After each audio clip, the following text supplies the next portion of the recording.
Hi, I'm Ruth DeHoyes and I'm with Expert Village to show you how to do your wonderful bridal bouquet and a corsage for the perfect wedding. Now I'm going to take another leaf. Again, it doesn't have to be the perfect size. You can use any size you want, and you can even trim these with a pair of scissors.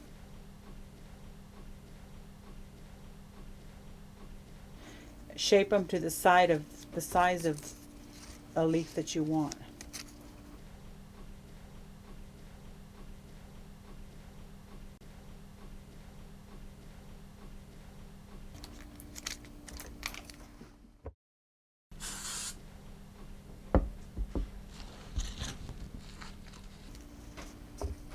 And normally women like a lot of poofs and stuff, so on this corsage I'm going to show you how to make just a little tuck. A nick and tuck is what we call.